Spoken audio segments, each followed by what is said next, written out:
ഇത് ചരിത്രം എന്താ പറയുന്നത് ശ്രീധരേട്ട? തവനൂർ തിരുനാവായ പാലം മുടക്കിയ ആള് എന്നുള്ള ആ ചരിത്രം പറയട്ട. യാതൊരു അംശം വേണ്ട ശ്രീധരേട്ട, ഉറപ്പ്. ഞാൻ നിങ്ങളെ കാല് പിടിച്ചു പറയാം. അല്ല, ഞാൻ ശ്രീധരന്റെ കാല് പിടിച്ചു പറയാം. എനിക്ക് പേഴ്സണലിന്റെ പഠിക്കൂടെ റോഡിന്റെ എല്ലാ സൗകര്യമുണ്ട്.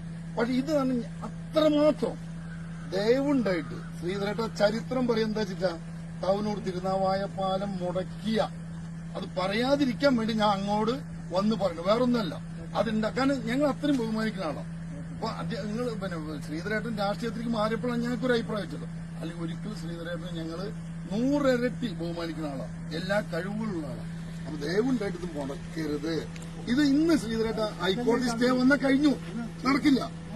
ഇത് ഈ അലൈൻമെന്റിൽ ഇനി മാറ്റം വന്നാൽ ഈ പണി നടക്കില്ല, ഉറപ്പ് ശ്രീധരേട്ട. നോക്ക, അത് ഞാൻ പറഞ്ഞാണ്, ശ്രീധരേട്ടൻ പറഞ്ഞാൽ നടക്കാൻ നോക്കുക.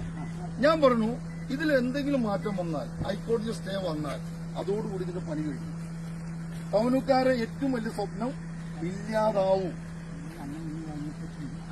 ഹൈക്കോടതി ശ്രീധരേട്ട ഇന്നേക്കാൾ വിവരമുണ്ട് ശ്രീധരേട്ടന്. ഞാൻ അപ്പീലോ ശ്രീധരേട്ടൻ കൊടുത്തതൊക്കെ ഞാൻ പഠിച്ചു. കാരണം എന്താണെന്ന് അറിയണല്ലോ. അപ്പൊ ULCC അവരെ കൊണ്ട്, ഞാൻ RBDCനെ കൊണ്ട് ഇത് അറിഞ്ഞപ്പോൾ ഞങ്ങൾ ഞെട്ടിപ്പോയി.